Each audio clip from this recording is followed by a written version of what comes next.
Good morning students. இன்றைக்கி நம்ம 8ஆம் வகுப்பு அழகு 7ல் காந்தவியல் பாடம் அப்படிங்கிறத பார்த்துக்கிட்டு இருக்கோம். ஏற்கனவே போன 2 வீடியோவில் காந்தங்களின் வகைகள் பார்த்தோம், காந்த பண்புகள் பார்த்தோம்.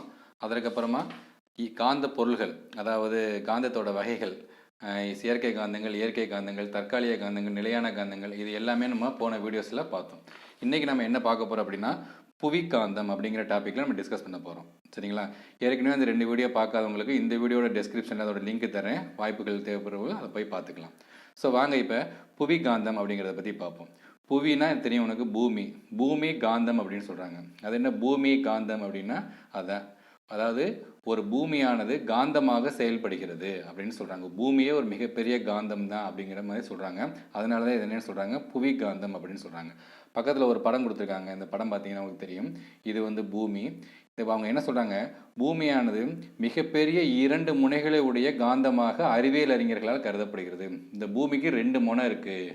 பூமிக்கு வந்து காந்த முனை 2 முனை இருக்குது. அதான் முக்கியம். முனையர்களை காந்த முனை, அதாவது இதை வந்து நம்ம என்ன சொல்கிறாங்கன்னா புவி வடமுனை, இது வந்து புவி தென்முனை அப்படின்னு சொல்கிறாங்க. இது புவி வடமுனை, இது புவி தென்முனை அப்படின்னு சொல்கிறாங்க.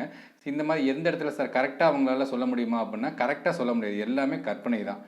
கற்பனையில் தான் அவங்க அறிஞர்களால் சொல்ல முடிஞ்சவங்க கரெக்டான விளக்கம் சொல்ல முடியலை, இதுவரையும் சொல்ல முடியலை. ஸோ ஒரு புவியானது 2 துருவங்களையுடைய, அதாவது 2 முனைகளை உடைய காந்தமாக செயல்படுகிறது. ஒன்று வந்து புவியியல் வடமுனையாகவும் இன்னொன்று வந்து புவியியல் தென்முனையாகவும் செயல்படுகிறது.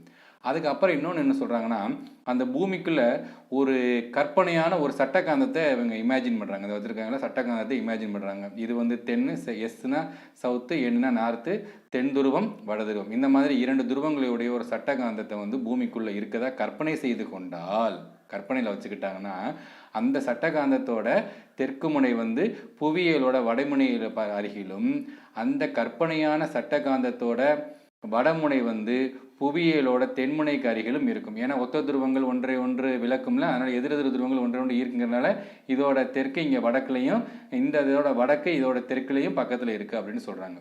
ஸோ இதுதான் புவிகாந்தத்தை பற்றி அவங்க என்னது சொல்கிறாங்க. இன்னொரு முக்கியமானது என்ன சொல்கிறாங்கன்னா, இந்த இருக்குது பார்த்தீங்களா, இந்த கற்பனையான இந்த காந்தத்தை உள்ளே இருக்கக்கூடிய அந்த காந்தத்தை இணைக்கக்கூடிய இந்த 2 துருவங்களையும், இந்த சவுத்து நார்த்து, இந்த 2 துருவங்களை இணைக்கக்கூடிய ஒரு நேர்கோடை வந்து என்னன்னு சொல்கிறாங்கன்னா காந்த அச்சு அப்படின்னு சொல்கிறாங்க. அந்த ரெட் கலரில் போட்டிருக்குல்ல, அதான் என்னது காந்த அச்சு அப்படின்னு சொல்கிறாங்க.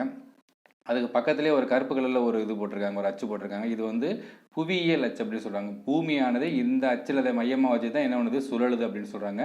இந்த புவி அச்சும் இந்த காந்த அச்சும் ஒன்றுக்கொன்று இணையாக இல்லாமல் 10 டிகிரி முதல் 15 டிகிரி வரை சாய்வாக இருக்குது அப்படின்னு சொல்கிறாங்க. சரிங்களா? அதுக்கப்புறம் பின்னாடி என்ன சொல்கிறாங்கன்னா, பூமியில் வந்து இந்த புவி வந்து ஏன் காந்த சக்தியோடு இருக்குது, புவியில் வந்து ஏன் இந்த காந்த சக்தி இருக்குது அப்படின்னா அது வந்து இன்ன வரையும் தெளிவான ஒரு வரையறை எந்த அறிவியல் அறிஞர்களாலும் கொடுக்க முடியல. ஒரு அசம்ஷன் அவங்களா சொல்கிறாங்க, இந்த இதனால் இருக்கலாம் அப்படின்னு சொல்கிறாங்க. என்ன அப்படின்னா, புவியில் இருக்கக்கூடிய காந்த பொருட்களோட நிறை, சூரியனில் இருந்து வரும் கதிர்வீச்சுக்கள், நிலாவோட செயல்திறன், இந்த 3 காரணங்களாகவும் பூமியானது ஒரு மிகப்பெரிய காந்தமாக செயல்படுகிறது அப்படின்னு அவங்க என்ன பண்ணுறாங்க சொல்கிறாங்க.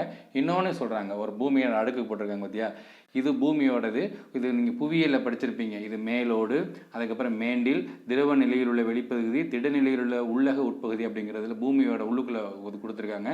இந்த மாதிரி பூமிக்கு உள்ளே இருக்கக்கூடிய உள்ளக பகுதியில் இருக்கக்கூடிய உருகிய நிலையில் உள்ள உலோகப் பொருட்களின் காரணமாக, உருகிய நிலையில் இருக்கக்கூடிய அந்த உலோகப் பொருட்களோட காரணமாகவே என்ன ஏற்படுது அப்படிங்கிறாங்க, புவி காந்த புலம் ஏற்படுவதாக நம்பப்படுகிறது. ஸோ உங்களுக்கு இப்போதைக்கு இது போதும். இதை நான் சிம்பிளாக ஒரு போர்டில் ஒரு படம் போடுறேன் பாருங்கள். இப்போ புவி காந்த புலத்தை வந்து சொல்ல போகிறேன், பூமி எப்படி ஒரு காந்தமாக செயல்படுது அப்படிங்கிறத ஒரு படத்தில் சொல்கிறோம். ஏற்கனவே சொன்ன மாதிரி இது வந்து நம்ம பூமின்னு வச்சுக்கிறோம். இந்த பூமியை வந்து 2 முனைகளை உடைய காந்தமாக இருக்குன்னு சொல்கிறோம். அதை வந்து மேலே இருக்கக்கூடியது வந்து புவியியல் வடமுனைன்னு சொல்கிறோம், கீழே இருக்கக்கூடியதை புவியியல் தென்முனை, அதாவது வடதுருவம் தென்துருவம் அப்படின்னு நம்மளாக வச்சுக்கிறோம். இதை வந்து இந்த மாதிரி உள்ளுக்குள்ளே ஒரு கற்பனையான காந்தத்தை நம்ம அசம் பண்ணுறோம். இந்த மாதிரி ஒரு கற்பனையான சட்டகாந்தமும் இருக்குது. ஒரு கற்பனையான காந்தம் இருந்தால் இந்த இது வந்து சவுத்து, இது வந்து நார்த்து, தென்முனை வடமுனை. இந்த கற்பனையான காந்தத்தோட வடமுனை, கற்பனையான காந்தத்துக்குடைய தென்முனை வந்து புவியியல் வடமுனையை நோக்கியும், அந்த கற்பனையான சட்டகாந்தத்தோடைய வடமுனை புவியியல் தென்முனையை நோக்கி இருக்கும் அப்படிங்கிறத சொல்கிறாங்க. அதுக்கப்புறம் இந்த 2 துருவங்களையும் ஒரு நேர்கோடு இணைக்குதுன்னு வச்சுக்குவோம். ஒரு நேர்கோடு இணைச்சிச்சுன்னா இதைத்தான் அவங்க என்ன சொல்கிறாங்க அப்படின்னா காந்த அச்சுன்னு சொல்கிறாங்க. இந்த காந்த அச்சு இணைக்கக்கூடிய நேர்கோடுக்கு பேர் காந்த அச்சு. அப்புறம் பக்கத்தில் ஒரு சைடில் ஒரு கோடு போட்டிருந்தாங்க, இது வந்து ஆக்சிஸ், புவி ஆக்சிஸ், புவி அச்சுன்னு சொல்லுவாங்க. புவி இந்த அச்சை மையமாக வச்சு தான் சுற்றிக்கிட்டு இருக்கு. ஸோ இந்த காந்த அச்சும் புவி அச்சும் ஒன்றுக்கொன்று இணையாக இருக்காது. இது எதுங்க 10 டிகிரி முதல் 15 டிகிரி வரை சாய்வாக அமைக்கப்பட்டிருக்கிறது. ஸோ மாணவர்களே, இதுதான் புவி காந்த புலத்தை பற்றி உங்கள் புக்கில் கொடுத்துருக்கக்கூடிய வரையறைகள். மாணவர்களே, கூடுதல் தகவலாக உங்களுக்கு தெரியுமால ஒரு 2 தகவல் பார்த்துட்டு போயிடுவோம். ஃபஸ்ட்டு என்ன கொடுத்துருக்காங்கன்னா, அந்த பால்வெளியில் இருக்கக்கூடிய மேக்னிட்டார் அப்படின்னு அழைக்கக்கூடிய ஒரு காந்த நியூட்ரான் விண்மீனை பற்றி சொல்லியிருக்காங்க. மேக்னிட்டார் ஏன் இதை பற்றி சிறப்பாக சொல்லியிருக்காங்க அப்படின்னா, இது மிக மிக அதிக பவர்ஃபுல்லான காந்தம். அதோட சைஸையே பார்த்தீங்கன்னா 20 கிலோமீட்டர் விட்டமும் சூரியனை போன்று 2 அல்லது 3 மடங்கு நிறையும் கொண்டதான். 20 கிலோமீட்டர் விட்டம்னா எவ்வளோ பெருசு நீங்கள் கற்பனை பண்ணி பார்த்துங்க. அதே மாதிரி வெயிட் வந்து சூரியனை விட 2 அல்லது 3 மடங்கு பெருசு. அதை விட மிக முக்கியமான பவர், அதுக்கு பக்கத்தில் இருந்து அதோட இடத்துல இருந்து 1000 கிலோமீட்டரில் ஒரு பொருள் தூரத்தில் இருந்தால் அதை கவர்ந்து இருக்கக்கூடிய திறன் உண்டாம். காந்த பொருள் பார்த்தீங்கன்னா 1000 கிலோமீட்டருக்கு அதிகமாக வச்சாலுமே அது என்ன பண்ணிருமா, கவர்ந்து இழுக்கக்கூடிய ஒரு மிகப்பெரிய பூதம் மாதிரின்னு வச்சுக்கோங்க. அதான் இந்த மேக்னிட்டார். ஸோ அதான் சொல்கிறாங்க, 1000 கிலோமீட்டர் தூரத்தில் இருந்தாலும் கூட அந்த உயிரின் ரத்த ஓட்டத்தில் அனைத்து இரும்பு அணுக்களையும் உறிஞ்சும் திறன் கொண்டது. அவ்வளோதான், சாகடிச்சிடும் அப்படின்னு சொல்கிறாங்க. இன்னொரு இது என்ன சொல்கிறாங்க பார்த்தீங்கன்னா, உங்களுக்கு தெரியுமால புறாக்களில் வந்து பந்தயங்கள்லாம் வைப்பாங்க. இப்போ டெல்லியிலேருந்து ஒரு இடத்துல பந்தயங்கள் விட்டாங்கன்னா புறாக்கள் வந்து கரெக்டாக ஒரு இடத்துக்கு வரும். அந்த காலத்துலாம் தூது போகிறதுக்குலாம் எதோ வச்சுருந்தாங்க, புறாவை தான் வச்சுருந்தாங்க. எப்படி அது கரெக்டாக போகுது, அந்த இடத்துக்கு போகுது வருது அப்படிங்கிறத வந்து நம்ம எப்படி சொல்கிறாங்க அப்படின்னா, அறிவியல் என்ன சொல்கிறாங்க அப்படின்னா, அதோட அந்த அந்த புறாவோட மூக்கு இருக்குது பார்த்தீங்கன்னா, அலகுன்னு சொல்லுவோம்ல, அந்த அலகில் வந்து என்ன அப்படின்னு சொன்னால் மேக்னடைட் என்னும் காந்த பொருள் அவற்றெல்லாம் அலகுகள் இருக்கலாம். அந்த மேக்னடைட் அப்படியே அலகு பொருள் இருக்கான். அதை வச்சு என்ன நம்ம அது புவியோட திசைகள் எல்லாமே ஈஸியாக என்ன பண்ண முடியுமோ அதால் அறிஞ்சிக்க முடியும். அதனால தான் அது எங்கே விட்டாலும் அது வந்துடுது அப்படிங்கிறத இந்த இதுலேயும் சொல்லியிருக்காங்க. அடுத்து நம்ம பார்க்கக்கூடியது புவி காந்த புலம். காந்த புலம்னா உனக்கு தெரியும். காந்த புலம்னா என்ன, நம்ம ஏற்கனவே இங்கே படித்தோம்ல. காந்த புலம் அப்படிங்கிறது என்ன சொன்னாங்க, காந்த புலம் என்பது ஒரு காந்தத்தினை சுற்றி காந்த விளைவு அல்லது காந்த விசை உணரப்படும் பகுதி. அதான் என்னது காந்த புலம் அப்படின்னு சொல்கிறாங்க. புவி காந்த புலம் அப்படிங்கிறது ஒன்றும் பெருசான ஒன்றும் இல்லை, சும்மா சாதாரணமாக தான் அவங்க சொல்லியிருக்காங்க. புவி காந்த புலம் அப்படிங்கிறது என்னது, எப்போவுமே ஒரு ஊசியை கட்டி ஒரு காந்த ஊசியை கட்டி தொங்க விட்டு அது வடதென் திசையில் நிற்கும். அதற்கப்புறம் பூமியானது மிகப்பெரிய காந்த இருமுனையாக செயல்படுகிறது.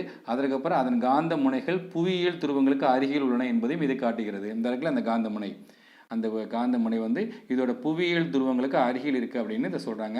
இன்னொன்று என்ன சொல்கிறாங்க, புவி காந்த புலத்தோட பவர் சொல்கிறாங்க. இப்போ பூமி வந்து காந்தமாக செயல்படுதுன்னா அந்த பூமியால் சாதாரணமாக ஒரு இரும்பு பொருள் ஈர்க்க முடியுமானா ஈர்க்க முடியாது. ஏன்னா அந்த புவி காந்த புலத்தோட பவர் வந்து ரொம்ப கம்மி.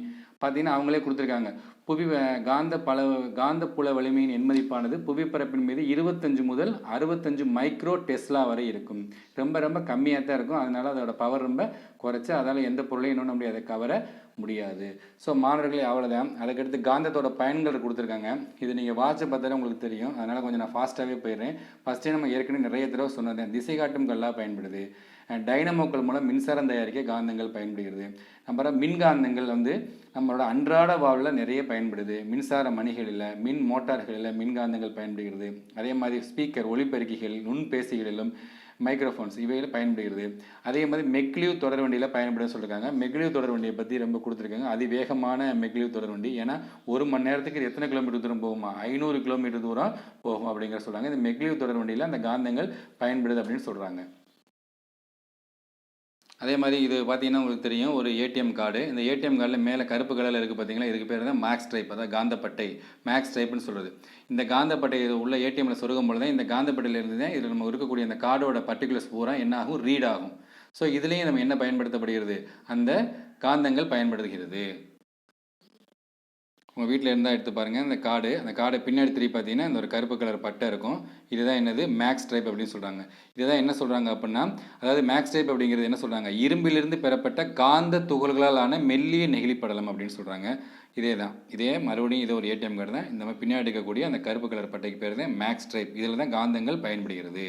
அடுத்து நம்ம பார்க்கக்கூடியது என்ன அப்படின்னா, வங்கி காசோலைகள் மீது அச்சடிக்கப்பட்ட MICR எண்களை அறிந்து கொள்வதற்கு கணினிகளில் பொருத்தப்பட்ட காந்தங்கள் பயன்படுகிறது. இது ரொம்ப முக்கியமானது. MICR எண்களை அறிந்து கொள்வதற்கு கணினிகளில் பொருத்தப்பட்ட காந்தங்கள் பயன்படுகிறது. அப்படின்னா ஒரு செக்கை பார்த்தீங்கன்னாலே இந்த மாதிரி இருக்குல்ல,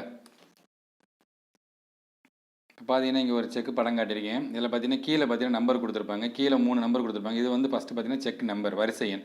ரெண்டாவது கொடுத்துருப்பாங்க MICR கோடு. இதில் 3 நம்பர் இருக்கும்.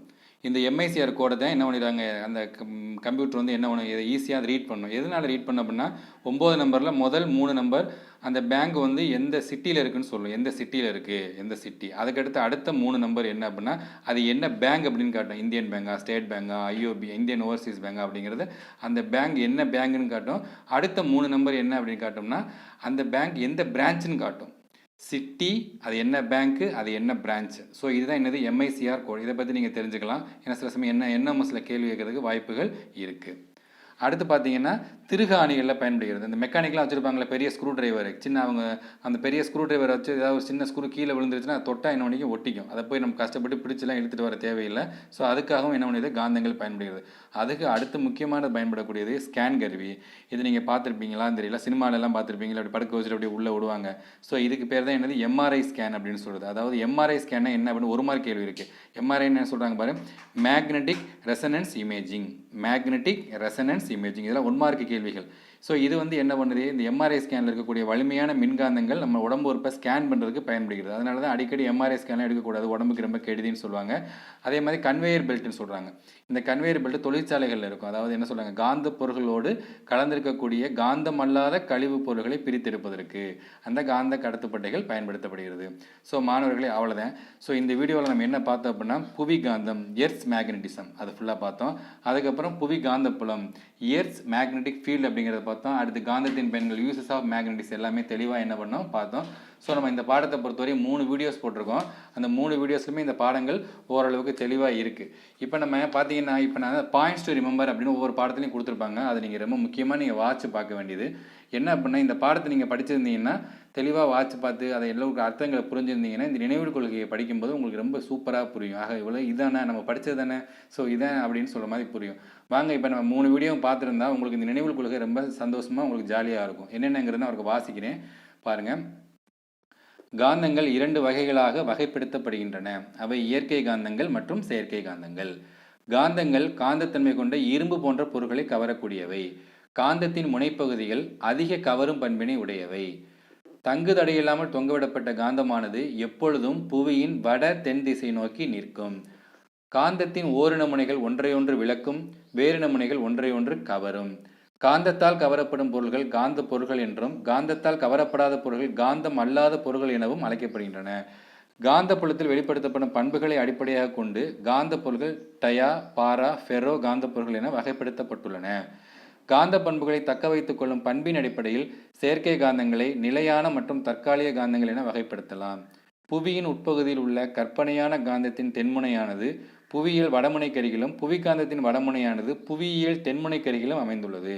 பழங்காலத்தில் கடலில் பயணம் செய்வோருக்கு திசையினை அறிவதற்காக திசை காட்டும் கல்லாக காந்தங்கள் பயன்படுத்தப்பட்டன. டைனமோக்கள் மூலம் மின்சாரம் உற்பத்தி செய்ய காந்தங்கள் பயன்படுகின்றன. மின்காந்தங்கள் பல்வேறு வழிகளில் நமது அன்றாட வாழ்வில் பயன்படுகின்றன. கணினிகளில் உள்ள சேமிக்கும் சாதனங்கள் நிலைவட்டுகளில் ஹார்ட் டிஸ்க் காந்தங்கள் பயன்படுத்தப்படுகின்றன. அவை கடன் அட்டைகளிலும் பயன்படுகின்றன, கிரெடிட் கார்டு. ஸோ மாணவர்கள் இதான் நினைவில் கொள்க. அடுத்து சொல்லடைவுன்னு சொல்லி ஒரு குளோசரி கொடுத்துருக்காங்க, ரொம்ப அருமையாக. இதையும் நீங்கள் நல்லா வாட்சி பார்த்துக்கணும். ஃபஸ்ட்டு அல்நிக்கோ, அலுமினியம், நிக்கல் மற்றும் கோபால்ட் ஆகியவற்றின் உலோக கலவை. காந்த ஊசி, கிடைமட்ட தளத்தில் எளிதில் சுழலக்கூடிய வகையில் சிறிய காந்தத்தினை கொண்ட குறிமுள் வடிவிலான ஊசி. காந்தம், இரும்பாலான பொருள்களை கவரும் ஒரு சிறிய இரும்பு கலந்த பொருள்.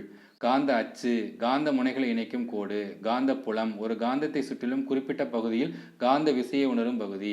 காந்தவியல், காந்த பண்புகள் விவரிக்கும் இயற்பியலின் ஒரு பிரிவு.